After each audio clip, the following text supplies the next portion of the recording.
Quando parliamo di industria 4.0, come tutti lo sapete, parliamo di questa nuova rivoluzione industriale, una rivoluzione industriale che nello schema, nelle slide che Calenda ha messo a punto, segue la prima rivoluzione industriale, quella inglese, quella del tessile, quella della fine del Settecento. La seconda, che anche qua nel Veneto ha dei segni molto visibili, pensate a Marghera, la rivoluzione dei processi continui, dei metalli, della raffinazione, delle grandi economie di scala che poi trovano nella catena di montaggio l'aspetto più visibile, più anche socialmente rilevante di questo grande percorso di trasformazione. Poi dice Calenda, sulla scia di una serie di considerazioni molto tedesche, c'è stata una terza rivoluzione industriale, che è quella dell'automazione flessibile. Per chi come me ha qualche anno, ma mi sembra di capire che in questa sala siamo tutti con l'esperienza per valutare questo passaggio logico, è la rivoluzione, se vi ricordate, della fabbrica automatica della fine degli anni '80. Ci sarebbe poi un quarto passaggio, che è quello attuale, legato al superamento di questa idea di automazione e di automazione anche sofisticata, superamento che passa attraverso un'idea di internet delle cose, cioè di una connettività distribuita, di un'intelligenza che entra nei processi, entra nei prodotti, completata da un percorso di sviluppo legato alla nuova idea di intelligenza artificiale. Da tanti anni, anche questo vi segnalo, io ho fatto dei progetti sull'intelligenza artificiale all'inizio degli anni 90, quindi 25 anni fa adesso, intelligenza artificiale che per la prima volta entra sul mercato a costo anche contenuto, promettendo di risolvere problemi anche complessi, per esempio sistemi predittivi della domanda, per dare un'idea. Ecco, per quanto riguarda questa scaletta logica, devo dire che già questa selezione di fasi rende problematico l'identificazione per questo mondo confartigianato, rende difficile l'identificazione del terzo passaggio, nel senso che il terzo passaggio non manca, se no per 4 stabilimenti molto sofisticati che, vi ricordo, non hanno mai dimostrato di essere effettivamente né sostenibili da un punto di vista dei costi, della effettiva competitività, né della loro effettiva estendibilità.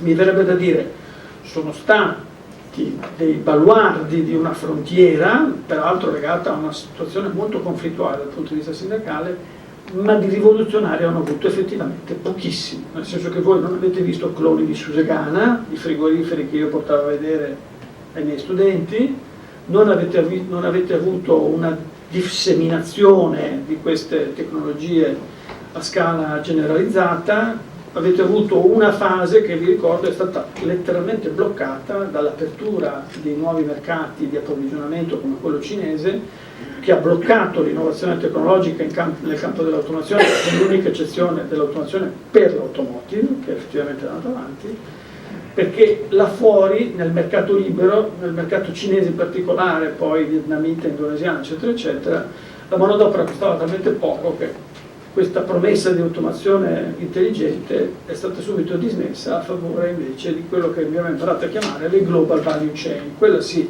è stata una rivoluzione di cui noi sentiamo gli effetti oggi. Quando ci viene proposto il 4.0 a noi manca un pezzo. Possiamo fare a meno di questo pezzo? È un pezzo rilevante nella narrazione? È un problema semplicemente accademico? È un pezzettino che ci manca, ma della serie, a noi che ci interessa di questo pezzettino? Ci compriamo la narrazione di Calenda come se fosse tutto ciò irrilevante. Vado all'altra definizione che invece è stata promossa da una serie di testate giornalistiche, di analisti, di grandi osservatori, che invece parla della cosiddetta terza rivoluzione industriale, che non fa riferimento al capitolo fine anni 80 di cui parlano le slide di Roland Berger e che poi il nostro governo ha fatto sue, e che invece riflette su altro. Questa che voi vedete alle mie spalle è un disegno che è stato animato. È un disegno tratto da una copertina dell'Economist, che voi sicuramente avete incrociato, visto, questo è animato, è più divertente, che riportava un titolo emblematico, la terza rivoluzione industriale. I segni di questa terza rivoluzione industriale sono interessanti, li vedete? Avete un'idea di fabbrica connessa al computer, una fabbrica che ha caratteristiche profondamente diverse dalla fabbrica che noi conosciamo. Prima di tutto da questo nastro trasportatore escono oggetti tutti diversi l'uno dall'altro, guardate che disegno originale, il martelletto, la macchinetta e l'aeroplanino. Dalle nuove fabbriche del digital manufacturing escono oggetti tutti diversi, perché le nuove tecnologie hanno in sé un potenziale di flessibilità, di varietà, di personalizzazione sconosciuto alle fabbriche a cui noi siamo stati abituati. Le fabbriche a cui noi siamo stati abituati sono fabbriche che campavano di economie di scala, di economie di replicazione, perché vincolate a dei sistemi produttivi che, sistemi di stampa, di attrezzaggio, eccetera, eccetera, erano vincolate alla necessità di riprodurre, di replicare produzioni seriali nella scala maggiore possibile. Queste tecnologie non hanno questa specificità.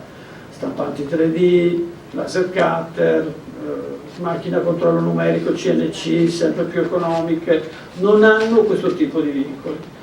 L'idea poi, ve la segnalo, che l'Economist mette in evidenza è di uno spazio più domestico, più personale. Queste non sono fabbriche nel senso cinese del termine, il tappeto, il gatto parlano di un mondo che ha a che fare con la vita delle persone, non con la vita delle grandi multinazionali, e i fumi che escono da queste piccole ciminiere hanno un che francamente di innocuo e di poco problematico rispetto da un punto di vista ambientale. Se c'è una nuova manifattura, questa nuova manifattura si emancipa dal concetto di economia di scala che gli ingegneri e gli economisti hanno studiato per tanti anni, ritorna in una scala, come dire, personale, umanistica, e incrocia il megatrend della sostenibilità. Qual è la novità secondo l'Economist, secondo Wise, secondo la Maker Faire, secondo un sacco di persone che ci hanno riflettuto? Queste nuove tecnologie sono sì una rivoluzione, ma non perché sono nuove di per sé. Le stampanti 3D sono sul mercato dalla fine degli anni 80, il taglio laser dalla metà degli anni 70, le macchine a controllo numerico sono diventate nel 55. Il carattere rivoluzionario di queste tecnologie è perché sono oggi, ci dice la stampa internazionale, sono rivoluzionarie perché sono accessibili da un punto di vista di costo. La stampante 3D che oggi costa 5.000 euro, 10 anni fa ne costava 200.000, e sono accessibili perché sono facili da usare. I software di disegno parametrico che chiedevano 2 ingegneri 10 anni fa, oggi con gli stessi software li usa tranquillamente mio figlio a casa, dopo aver studiato, tra virgolette, su Minecraft, i giochi elettronici che modellano la realtà tridimensionale in forma assolutamente sofisticata. Se c'è una rivoluzione, c'è quest'altro filone di pensiero, è legato al fatto che oggi i mezzi di produzione si democratizzano al punto di diventare accessibili addirittura al singolo individuo, alla singola persona. Perché vi porto queste due letture? Perché questa seconda lettura è terribilmente più interessante rispetto ai nostri ragionamenti dell'altra, e vado proprio sul concreto. La prima, quella che Roland Berger ha messo in campo dal 2011 in poi, anno di pubblicazione del Futuro Artigiano, la prima parla di un mondo che in realtà ha molto poco di rivoluzionario, un mondo fatto da grandi player tedeschi, Bosch, Siemens, KUKA peraltro oggi è diventata azienda cinese, KUKA è il leader mondiale nei robot. Un nucleo di grandissimi operatori che organizzano l'offerta di tecnologia rivolta a processi manifatturieri sempre più evoluti, con un occhio attento al tema della produzione del valore, legato nell'idea tedesca all'idea di sostenibilità del welfare. Per mantenere il livello di sostenibilità del welfare così come è oggi, in Germania la produttività deve salire drammaticamente in modo tale da compensare l'invecchiamento della popolazione, che in Germania è uguale, se non inferiore, a quello dell'Italia, no? Quindi per riuscire a sostenere un welfare di questo tipo, i tedeschi dicono abbiamo bisogno di un aumento della produttività. Non abbiamo né KUKA, né Siemens, né Bosch in questo paese, non abbiamo una tecnocrazia a livello centrale in grado di sostenere forse l'impatto di un sistema così sofisticato, non abbiamo il Fraunhofer che prende in mano queste tecnologie e le diffonde sul territorio, Noi abbiamo una tradizione che ha espresso il suo meglio quando invece ha incrociato dinamiche non top down ma bottom up, come è funzionato sempre il nord-est.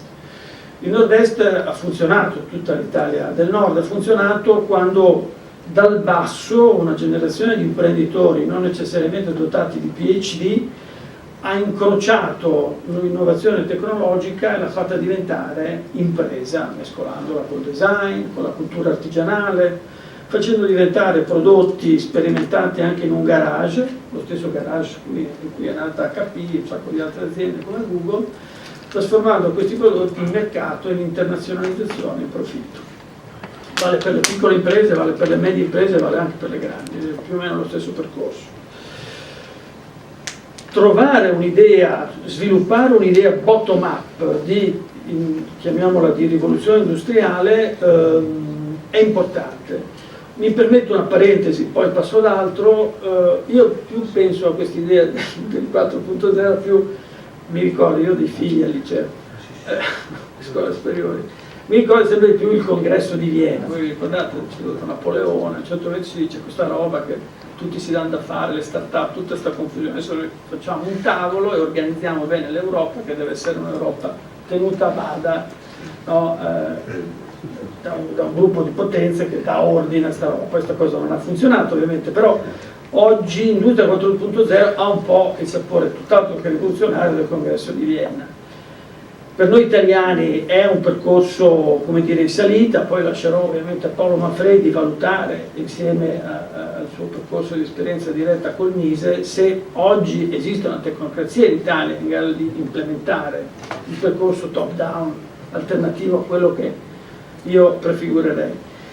Dico questo perché per noi del Veneto accettare la prima definizione significa fondamentalmente chiamarci fuori, o chiamarci fuori in maniera molto, non del tutto, ma insomma, ne è prova, però dopo ci ritorno, ne è prova la difficoltà che anche le nostre istituzioni, pensate all'università, hanno di fronte alla sfida del competence center che è stato acchiappato per la coda all'ultimo momento e che noi non abbiamo assolutamente ancora portato a casa, appunto è vero che oggi siamo di nuovo in gara, oggi di nuovo dobbiamo testimoniare, visto Calenda, che sappiamo fare le cose insieme, mettendo insieme ben 9 atenei che fanno molta difficoltà a produrre un'espressione unica, una visione unica, un percorso unico in grado di stare alla scala e alla logica di quell'idea che prima ho messo a fuoco. Se c'è una proposta che io lascio a voi è proprio un'idea bottom up, ovviamente da sperimentare, da sviluppare, con modalità che magari poi io riprendo a conclusione di questo mio intervento. Vi avevo detto anche dove siamo, secondo aspetto. Tutte queste tecnologie sono già a casa nostra, devono atterrare come un UFO in Veneto, in Italia, oppure sono già in qualche modo presenti nel nostro territorio, e qual è lo sforzo, il delta che ci manca per dare a queste tecnologie un qualcosa in più che renda lo sforzo competitivo delle nostre aziende tale da renderle effettivamente competitive in uno scenario nuovo, devo dire impegnativo. Io qui vi faccio vedere qualche numero di questa ricerca che abbiamo fatto con Fondazione Nord-Est grazie a Banca Ifis. Abbiamo intervistato 780 imprese del cosiddetto Made in Italy. Qui vi faccio vedere, ma veramente vi faccio vedere qualche numero, poi c'è il sito, voi lo potete tranquillamente navigare, vedere. Abbiamo preso in mano i settori cosiddetti più tradizionali. Voi sapete che il Made in Italy è fatto da 4 grandi comparti: il settore della meccanica, il settore della moda, il settore della casa, il settore dell'agroalimentare. Noi abbiamo preso quelli che più, se volete, settore moda, settore casa, sono quelli che all'estero ci vengono riconosciuti come Made in Italy. Io sono appena stato in Cina una settimana a fare un ambasciatore del Made in Italy, per loro la parola design e Made in Italy è la stessa identica cosa, moda e interior design. Questo è quello che il mondo, e sono settori tradizionalmente etichettati dagli economisti come low o medium tech. Sono il 20% delle imprese manifatturiere del nostro paese. l'11,9% della produzione, quindi uno scenario molto frammentato rispetto alla produzione del valore, ma come vedete, come si direbbe in termini finanziari, overperforming, no? sono in grado queste 20% del sistema manifatturiero nazionale di fare molto bene dal punto di vista dell'export. In particolare, lo vedete, il sistema moda, che è un sistema davvero proiettato a una scala internazionale. Queste imprese, in particolare piccole imprese, in realtà molte di queste tecnologie oggi le hanno già in casa, hanno macchine a controllo numerico, 1 su 3, hanno sistemi per il taglio laser, 1 su 3, hanno anche, se volete, molte stampanti 3D. Qui l'8% delle aziende vi dichiara di utilizzare già oggi queste tecnologie. Vi ricordo che il settore è molto forte, soprattutto in settori, in comparti apparentemente poco attrattivi dal punto di vista tecnologico, come per esempio l'oreficeria, che in realtà è il settore massimamente interessato a questo tipo di rivoluzione. E guardate che anche la robotica è quasi 1 su 10, quasi un'azienda su 10 ha implementato tecnologie di questo tipo. Sono numeri, se volete, piccoli, se guardati dal punto di vista delle grandissime imprese, sono numeri che in realtà dimostrano una vivacità e una capacità anche di assorbimento che qui viene sottostimata, perché molte aziende, in particolare le più piccole, in realtà non comprano queste tecnologie ma utilizzano service esterni che in questo caso aumenterebbero sensibilmente le percentuali che voi qui vedete. Quello che è interessante vedere è che se noi andiamo a vedere oggi questi 3 comparti, sistema casa, oreficeria e sistema moda, danno già delle indicazioni molto interessanti su quello che potrebbe essere un percorso evolutivo di industria 4.0 o terza rivoluzione industriale, nel senso che andiamo a vedere già oggi che queste tecnologie che ci vengono vendute come un pacchetto unico da acquisire, mettere in casa e sviluppare in maniera abbastanza indifferenziata, stanno risolvendo in realtà problemi molto specifici, problemi che hanno a che fare con la natura di un settore, valorizzando specifiche attività tipiche, per esempio dell'arredo casa o della confezione.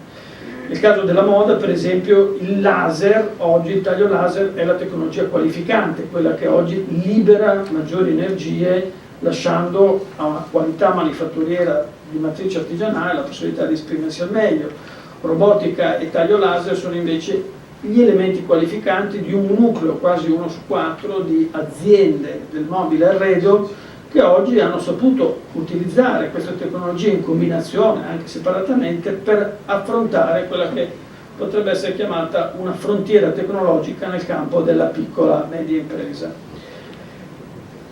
Quanto all'utilizzo del web, che è stato sempre un elemento di, come dire, di discussione, parte integrante di quella cosiddetta digital transformation che va a complemento della trasformazione interna. Oggi parliamo di rivoluzione industriale perché le tecnologie entrano nei processi manifatturieri, ma noi da 20 anni parliamo di web, da 10 di social network, eccetera, di e-commerce.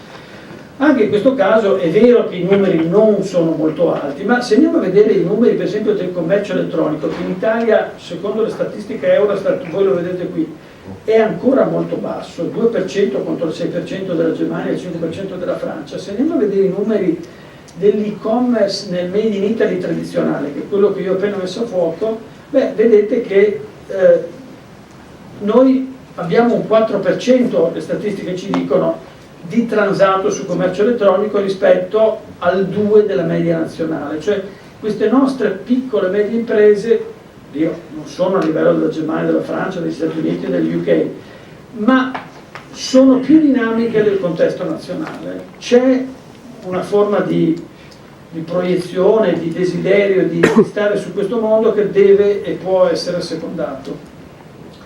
Là dove siamo più in difficoltà, e qui lo vedete, è il tema di Internet delle cose, cioè là, questa è una differenza tipica del mondo italiano.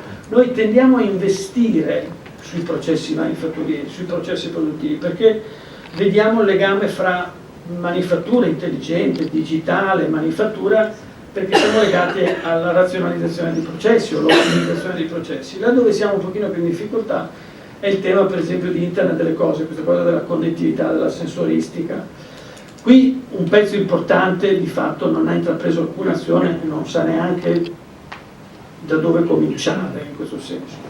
Forse in alcuni casi non è utile, a breve termine non è utile intraprendere azioni in questo senso, però è su questo mondo che oggi noi registriamo un gap reale fra le opportunità offerte dalla tecnologia, in particolare i nuovi business model, tutta l'idea di passare dalla vendita di oggetti alla vendita di servizi, e la realtà. Qui i numeri sono un pochino più preoccupanti, e qui il tema dell'acculturazione è un tema su cui riflettere davvero. Andatevi a vedere dopo i numeri, le aziende che davvero le stanno utilizzando, le stanno implementando, sono il 5-6% in realtà, cioè 1 su 20, un po' poco rispetto ai numeri a cui siamo abituati in un contesto dinamico come in particolare quello del nord-est, che è in linea con la nazione. 2 considerazioni sulla redditività e sul ritorno sull'investimento delle tecnologie in ambito economico. Se noi andiamo a prendere il gruppetto, vi ricordate, delle aziende che stanno sulla frontiera tecnologica e vediamo le loro performance economiche e ci poniamo il tema della correlazione fra crescita e innovazione tecnologica, vediamo che le aziende innovative crescono radicalmente di più delle aziende, diciamo, della media del settore, non del peggio, non delle aziende più, ma delle aziende della media delle aziende del settore. I parametri sono nettissimi sia per il sistema casa che per il sistema moda. Se voi, noi abbiamo fatto a Compromedia poi tutte le valutazioni di impatto, qui ci stanno numeri importanti, un investimento tecnologico su larga scala consentirebbe di assorbire un numero importante di giovani e di sviluppare sia fatturato che export. Considerazioni analoghe, se volete, sul tema tecnologia export. Segnalo che l'export senza tecnologia non genera margini, è la combinazione virtuosa fra export e innovazione tecnologica che genera quei margini che consentono la sostenibilità della proiezione internazionale delle nostre aziende. Qui voi vedete ancora una volta lo scarto netto fra le aziende, fra i risultati delle aziende che hanno conosciuto una proiezione internazionale e che hanno investito in tecnologia rispetto addirittura alle aziende teoricamente innovative. Cioè oggi fa la differenza chi riesce a mettere insieme questi 2 ingredienti. Questi 2 ingredienti sono oggi la via, non dico unica, ma la via principale per stare sul mercato anche per le realtà più piccole. L'internazionalizzazione fa mercato, l'export fa mercato, la tecnologia fa il margine con cui noi stiamo sul mercato in maniera sostenibile. Vi lascio con alcune considerazioni sul tema della redditività che conferma questo quadro. Perché vi dico tutte queste cose? Perché noi dobbiamo iniziare a prendere molto sul serio questa cosa delle tecnologie.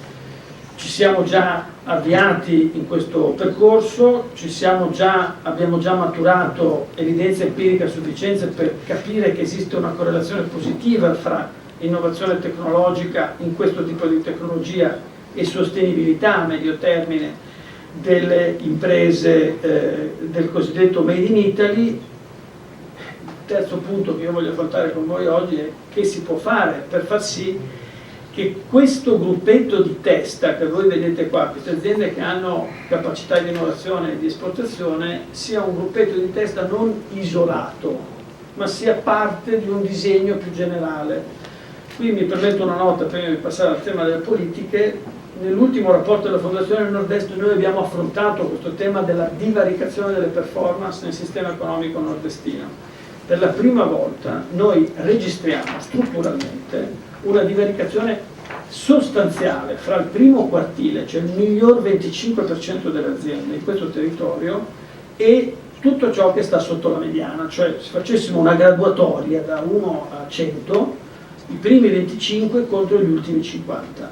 noi vediamo che la differenza di redditività fra quelli che stanno sopra e quelli che stanno sotto è una differenza preoccupante. In particolare l'ultimo quartile, cioè il 25% delle aziende che sta sotto, questo chi ha fatto il board delle banche, guarda, fa economia, è stranoto, ha redditività sull'equity, cioè sul capitale investito di 2 punti.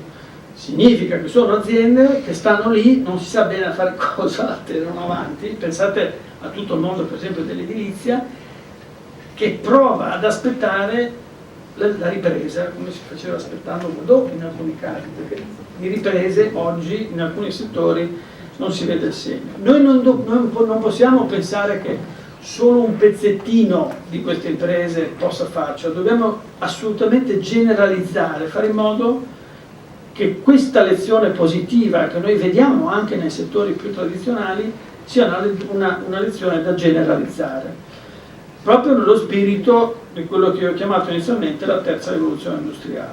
Chiudo questo mio intervento dicendovi che cosa ho imparato io dal punto di vista delle politiche e delle azioni che oggi noi possiamo. Il sito internet lo vedete, secondo me è anche carino da vedere, tutti i dati li potete anche esplodere cliccando, io non avevo tempo per regioni, per settori, per fare quello che volete su questo sito. 3 temi che io vi lancio come provocazione. Il primo tema è quello della formazione. Noi qui la dobbiamo prendere molto sul serio questa vicenda della formazione, perché secondo me, io ve lo metto in primo perché lo considero fondamentale, il tema della formazione oggi è cruciale. Noi abbiamo un problema di giovani. Vi ricordo sempre il rapporto della Fondazione Nord-Est, noi perdiamo dalle statistiche AIRE, le cosiddette anagrafi all'estero, noi perdiamo ogni anno 10-12 mila persone, il 20% sono laureati, un altro 20% sono giovani diplomati che se ne vanno all'estero perché non trovano lavoro qua. Questo non è più possibile, noi non possiamo pensare di perdere ogni anno Altavilla Vicentina o Mogliano Veneto perché deve andarsene, no, questo non è più possibile, anche perché un pezzo del PIL se ne va con questi giovani su cui peraltro abbiamo pure investito. Come fare a legare il mondo della formazione col mondo dell'impresa? Io vi faccio una proposta molto pratica, senza entrare dopo sul competence center. Un esempio ve lo do su questa esperienza che io vado avanti con gli ITS. Gli ITS sono istituti tecnici superiori e questi anni sono stati gestiti fondamentalmente da medie e grandi imprese. Ecco, è il momento di prendere questi ITS, potenziarli. Vi ricordo che all'estero il rapporto fra studenti che seguono l'ITS è 10-1 rispetto all'Italia. Cioè, all'estero in Germania sono 10, noi ne abbiamo 1 di studenti che fanno tutto tipo di scuola terziaria, non accademica. Noi dobbiamo superare il paradigma dell'istruzione. Qui vengo a quello che diceva qua prima di me Bonomo. Noi non possiamo più pensare a un collegamento sporadico fra questi due mondi. Le imprese sono al centro del ragionamento, ma le imprese devono diventare il motore non più di un percorso di istruzione. Qui non c'è più tempo di fare l'istruzione. Io non ho più un centro di ricerca che mi dice come si fa, poi faccio il manuale, faccio le cose e poi istruisco le persone. No. Devo prendere le scuole e fare modelli di innovazione congiunta.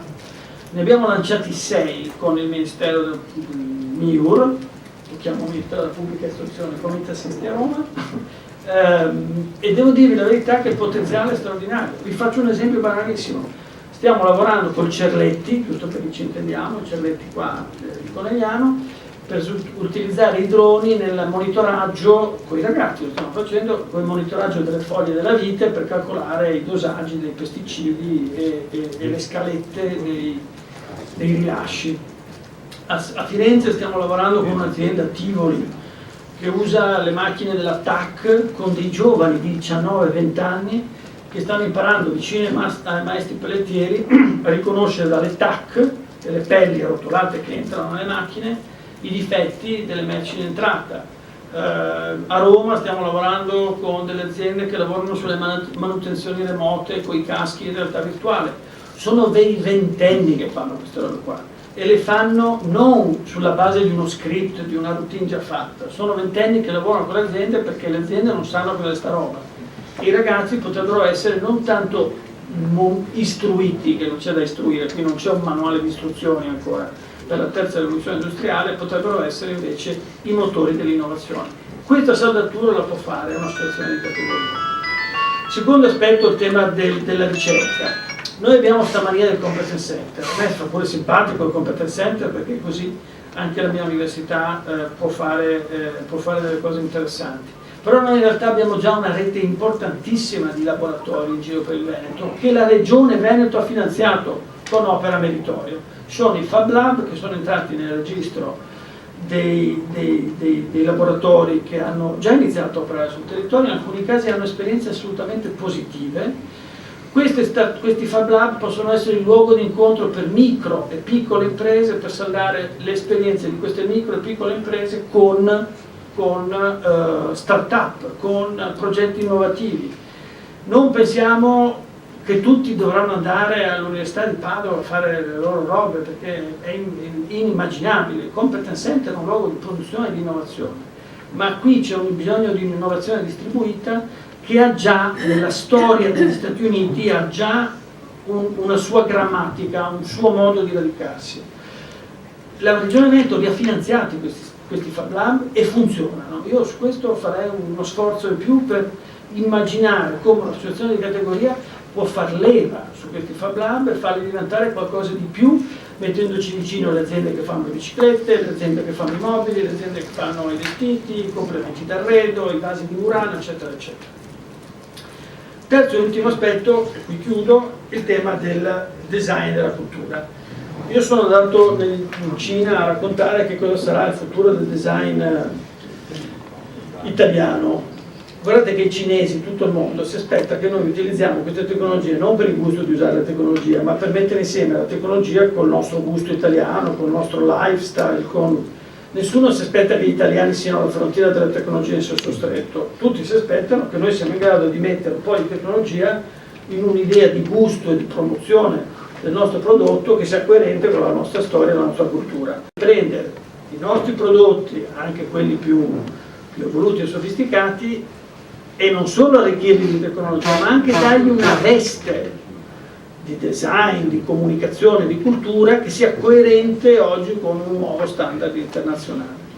Su questo devo dire che il Veneto può diventare alfiere di una proposta che io affettuosamente chiamo New Craft, di nuova artigianalità. Lo dico affettuosamente perché io ho fatto una proposta che si chiama New Craft e mi ha dato una mano pure Paolo Manfredi, ma su questo noi abbiamo bisogno di un ombrello, di una proposta di senso, che deve essere una proposta forte. Noi dobbiamo dire che abbiamo in mente un'idea di come diavolo si venderà sta roba nel mondo. Vi ricordo che i nostri amici, io ho il telefono prima di qua, del vino, avendo cavalcato l'idea di slow food, Italy, eccetera, eccetera, oggi vendono Prosecco come marchio collettivo. C'è un ombrello che difende la produzione italiana, anche di chi ha 2 ettari di terra, no? Poi ci sarà l'Unelli che fa 80 milioni e c'è uno che fa 2 ettari, ma tutti insieme stanno su questo mercato. Per questo noi abbiamo bisogno di una proposta collettiva, perché abbiamo bisogno di un ombrello, di uno scudo che valorizzi il piccolo, il medio e il grande. Dopodiché ci sarà Lamborghini che farà le auto su misura a 1,5 milioni e ci sarà chi fa mobili su misura o complementi d'arredo e magari venderà 2 milioni su Alibaba ai cinesi con la sua proposta. Ma è importante che l'Italia, in particolare il nord-est, si attrezzi per fare un ragionamento. Questo ragionamento non può che farlo un'associazione di categoria. Io ho messo un sacco di carne al fuoco, perdonatemi l'entusiasmo perché su queste materie, come sapete, c'è anche molto di personale, c'è anche un entusiasmo, è uno sforzo che io porto avanti da tanti anni con molta passione. Questo però è il momento di passare dall'entusiasmo alle cose da fare. Grazie.